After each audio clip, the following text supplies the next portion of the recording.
has helped you or your community this year? Who has gone above and beyond to make a difference helping others? We asked people in New Mexico this question and got an overwhelming response. We received more than 100 nominations, all showing how New Mexico and its people are a kind and giving state. These heroes took action and worked tirelessly to make change to help New Mexicans from all walks of life. For more than 98 years, New Mexico Magazine has been devoted to bringing New Mexico to life by showcasing its unique places, culture, and its people.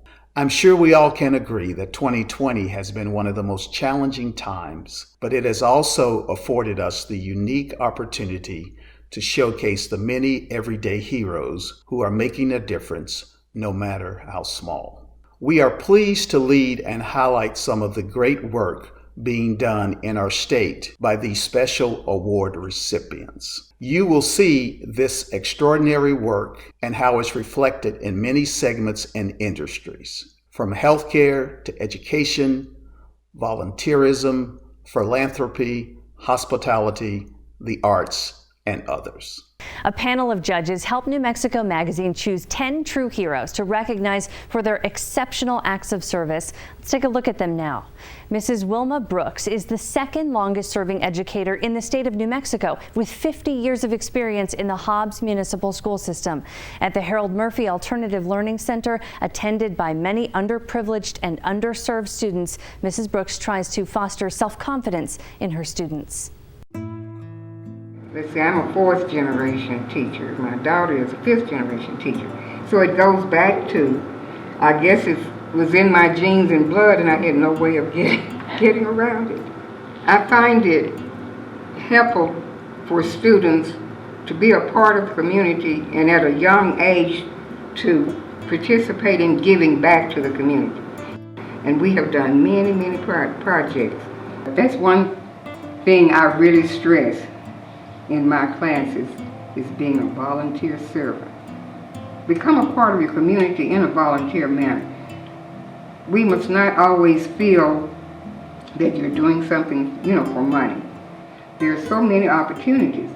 Also, it looks great on a resume to see that someone has been willing to do volunteer services in the community, not so much as working for pay. And born to serve, to me, it seems as though it was already destined. The Lord already had my plan of life mapped out.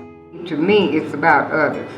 Still being concerned about the generations to come and being motivated and inspired to do what I can while I can with helping students to graduate and be successful in life. New Mexico Magazine, KOB-4, and the Department of Tourism would like to take a moment to thank all of New Mexico's educators who have stepped up to the challenge of teaching online during the pandemic. Your commitment to helping our youngest citizens continue to learn despite these challenging circumstances is admirable, and we can't thank you enough. One of our honorees, Elizabeth Coronado, volunteers her time organizing the Girls in STEM outreach programs in northern New Mexico.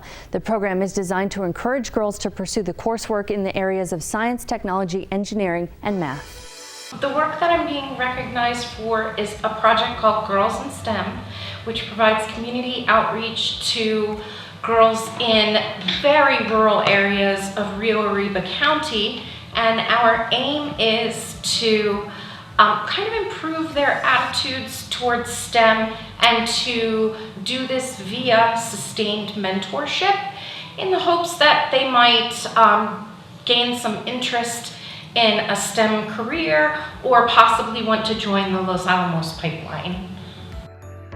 Girls have the incredible misconception when it comes to STEM that only boys are good at math and science, and they'll come right out and they'll tell you, oh, that's for boys. Everything that we do is kind of fashioned to help them experience success. Every one of my mentors is a strong, smart, and bold scientist or mathematician. And when mentors have that fishbowl moment of, oh my God, I'm making a difference in someone's life. That bond that grows and starts to strengthen over the years is what's pretty incredible. Making sure that girls are empowered and making sure that girls understand that we all have obstacles that we have to overcome in our lives. Those obstacles are not excuses. And the character that we build, overcoming those obstacles is what makes us who we are. Our girls' hidden strength is that they're already strong, smart, and bold women. They just have to discover it within themselves.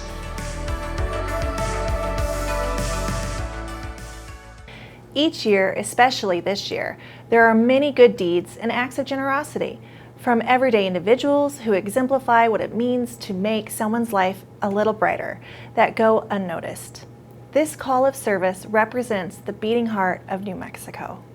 During the pandemic, we have been tested in so many ways and have seen so many folks rise to the occasion in helping others.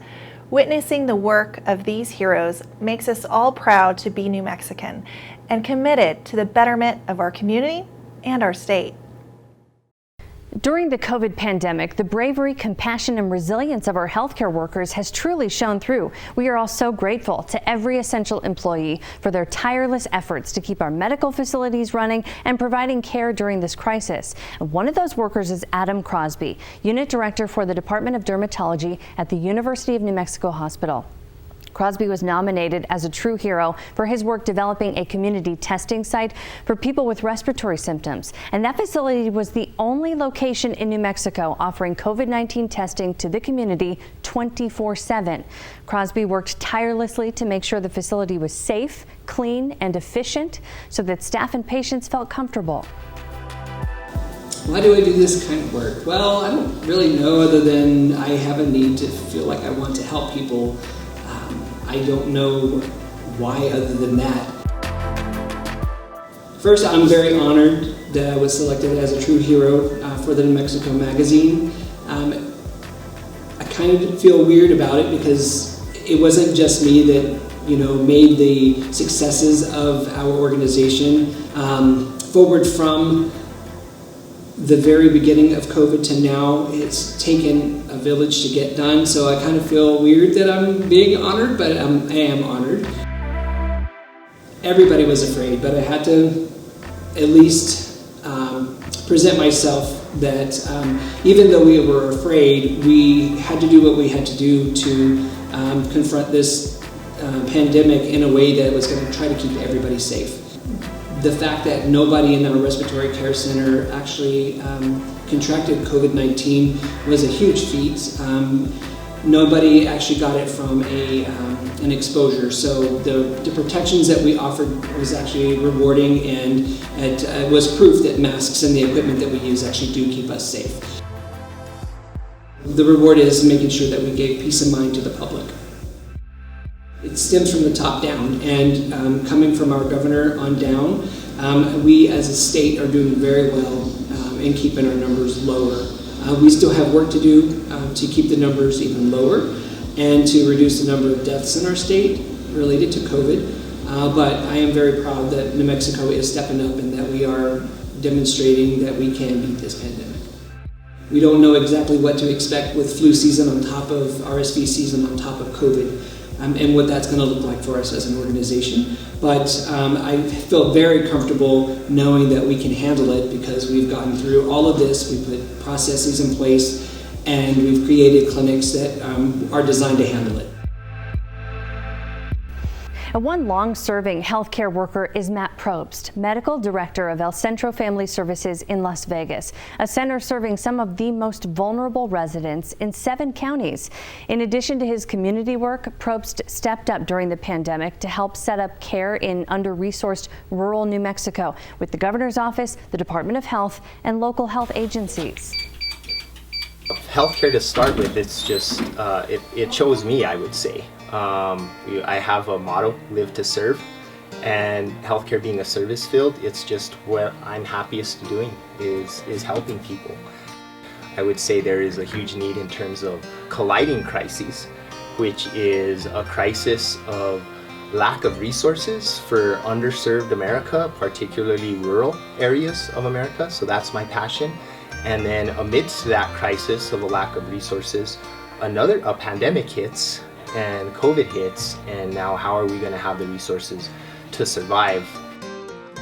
People helped me rise above my own troubled childhood. So, again, youth medicine's my passion, and as a young person, I had so many great mentors, so many great folks that just saw potential in me and wanted to help me just like I want to help others now. I always teach young people that healing starts from within.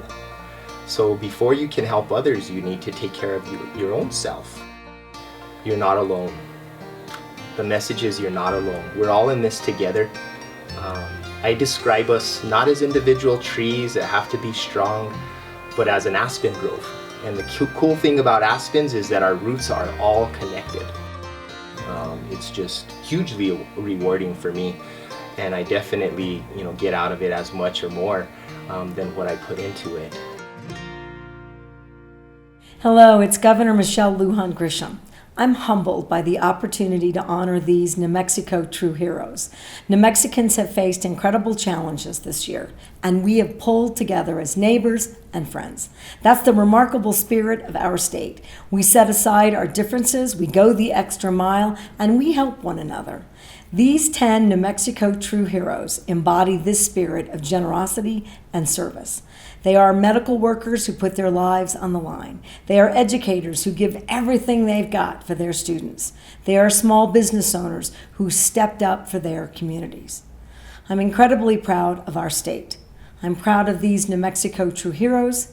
Their service to New Mexico is worthy of our recognition and gratitude. Thank you.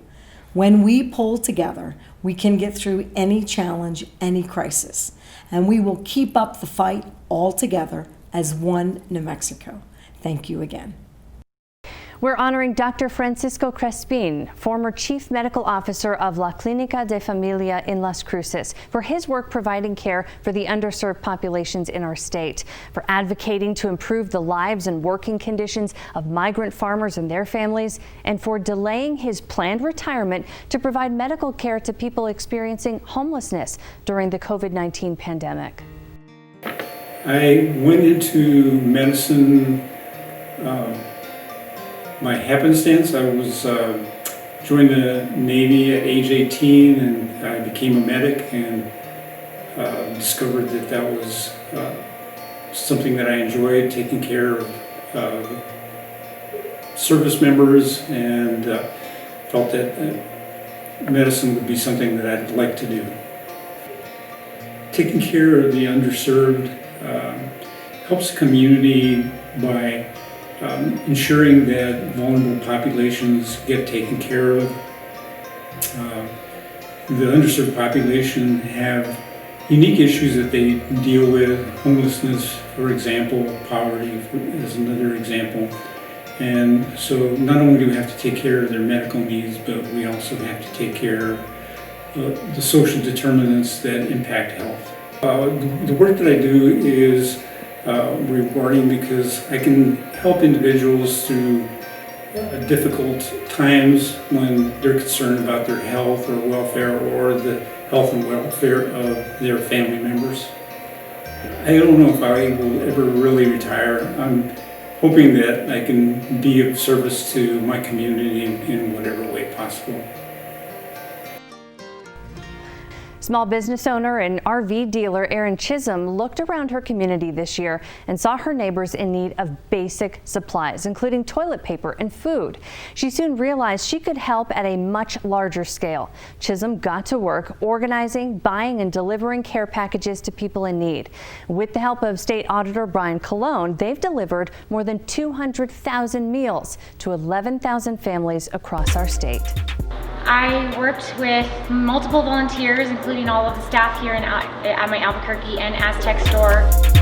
I chose to help New Mexico, not really by choosing, it just was a need. And after helping some individuals in my neighborhood and my immediate community, I noticed how vast the need was, and just started reaching out to see if anybody else needed help, and it grew to a number that I didn't expect it to grow to, and I just feel very honored and blessed to have been able to serve and help as many people as we did.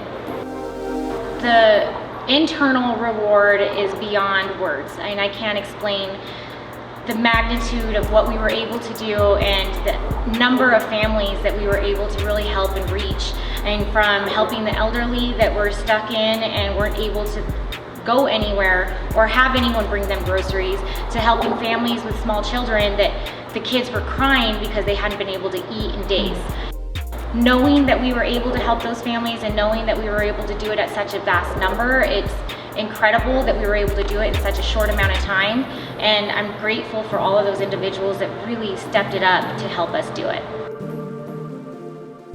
Penny and Sandy Davis are the faces behind the incredible Seed to Need project, which has donated more than 500,000 pounds of fresh produce to pantries in Bernalillo and Sandoval counties since 2010.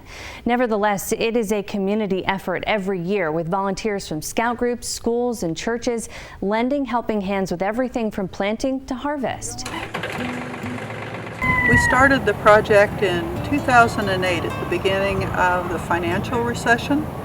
And we were just concerned with the number of reports that said people were losing jobs and unable to feed their families. Seed to Need is a 501c3 all-volunteer organization that grows fruit and vegetables for the food pantries. I talked to the village administrator in Corrales, a lady by the name of Nora Scherzinger. When I asked her if she knew anyone in the village who would be willing to give us some land to do a garden for the food pantry, she said, "Of course I do, you can use my land." By the time we got over to her house, her husband had already plowed an area for us, and he handed Sandy the keys to the tractor. Right now, this is probably one of our worst years. We've donated about 25,000 pounds of produce, and in a good year we could do as much as 80,000 pounds. You know, there's added benefits. You know, you meet a lot of people in the community that you would otherwise not have an opportunity to know, and a lot of those people have really good hearts. You know, we've developed friendship with a lot of these people. A lot of these people have been with us for a long, long time. You know, doing a project like this and knowing that all that produce is going to go to help people that really need it, it feels good. It feels good to know that you're doing something useful as you get older. When the COVID-19 pandemic hit, Daniel Kim knew that a good-fitting mask can be the difference between health and sickness, life or death. He teamed up with his wife Barbara to create a sewing kit for the volunteers of the Blue Mask Group. The group's other co-founder, Dr. Tom Gormley, collected the donated material from local hospitals, and the group has grown to more than 60 volunteers who have created and donated more than 3,000 masks to hospitals, nursing homes, protective services, and border shelters. We've had some frustration at the beginning of the pandemic because we had read about shortages of PPE, and we wanted to do something in order to alleviate some of that shortage. It can be a very overwhelming thing to not have anything to do to make anything better. So, yeah, that's why I started. We kind of mixed because of out of need. She needed material and I needed sewers. And as it turned out, it was a nice mix. He started supplying us with all the fabric and also distributing them to the people at the hospital and nursing homes and everywhere else. He's been quite tireless in getting these masks to the right people.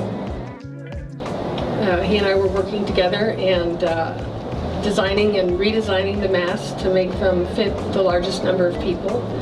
And they're washable and reusable, which is really unusual for anything that's N95 or above. For 2 or 3 months, we had no PPE, and the stuff we had was scarce. And this particular mask really is a reusable, and it lasts 2 to 3 months. I love you. You're wonderful humans. And these volunteers are amazing people. They're very they give a lot of themselves and they really don't ask for anything in return. New Mexico has got some really amazing public-minded people, Yes. people who are willing to sacrifice, who are willing to sow through their own pain, in truth, in order to help others in their communities. We've had people who are not able-bodied, but they will sow as much as they can until the pain stops them, and then they have to lie down, which just humbles us to learn about. We both found it as a problem and a need, and it just happened to work out. And then we gave it to the people that we thought needed it the most. I mean, every time I finish making a mask, you know, I look at this and say, this has the potential to save somebody's life. And that feels awesome. So now we have a blue mask. Ann Edenfield Sweet has dedicated her life to helping families with incarcerated loved ones. She founded the group Wings for Life to provide educational programs that help break the cycle of incarceration, and found ways to deliver her services even when jails and prisons were not permitting outside visitors or programs. So these teddy bears are made by inmates in an Ohio prison, and every year they make 250 stuffed animals. So every child that comes to our family day gets to take home a little stuffed animal. We've been around for 25 years, and there are so many things that we do to help people from recidivate. Recidivate means return to prison. And there are so many ways that we could do that. And first of all, we teach people how to connect with their family, because most people, if you can go home to the family, there's a better chance of making it. You have to go home to people that care. Then we work with teaching people how to get a job. We teach them about communication and parenting skills. And then we help them with issues that are unique to incarceration. How are you going to work with probation and parole? The way I like to look at individuals in prison is I like to tell them that they have a clean slate with us and with me. Because who they are today is not who they were before. They aren't that addicted person. They aren't that hurting child that grew up in that abusive home and then they just parented the way that they were parented.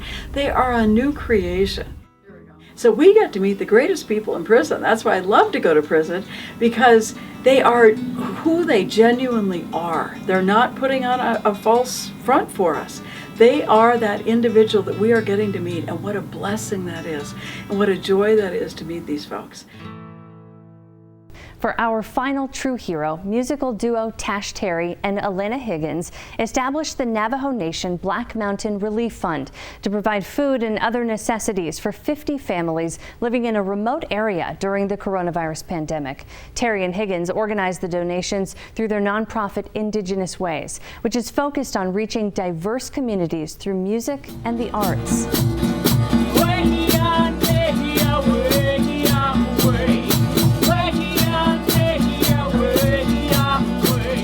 Being together as a musical international duo taught a great deal in the sense of not only how we could collaborate together as professional musicians, but when we got the board for Indigenous Ways, how important that collective was and what the mission of Indigenous Ways is. Of all those decimated by this pandemic, none have suffered more than the Dene people. For a decade, Indigenous Ways has brought the story of our people to our songs, our broadcasts, and our live events. But in this time of the pandemic, performances are not enough. We need to do more.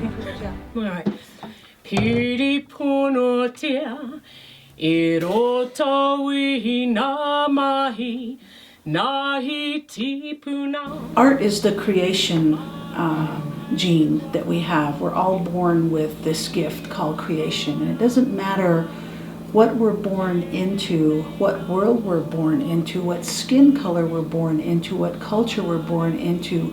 When we are born, we start creating immediately, and our mind is just open to interpretation. So there are no limitations to where our minds can go. I was raised on this land by my grandmother, beneath the shadow of Black Mountain. It was she who introduced me to the stories of Mother Earth and Father Sky.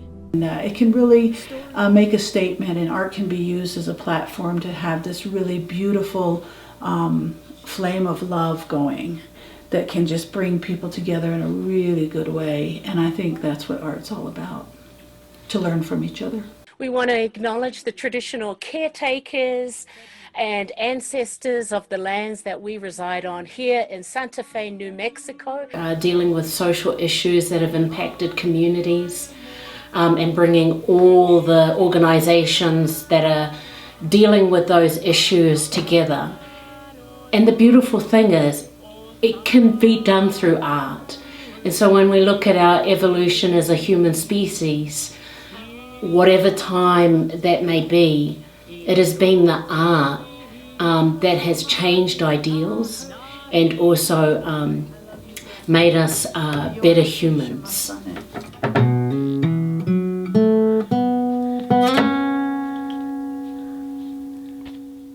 Seeing the work of these heroes can make us all proud to be part of a cause that makes New Mexico a better place. To the 10 individuals New Mexico Magazine and KOB-4 are honoring tonight, congratulations. We know that we have been able to just recognize a handful of the individuals who help make our state great. We all know someone who's a hero in their own way. And to everyone who accepts the call of service, no matter how large or small, thank you.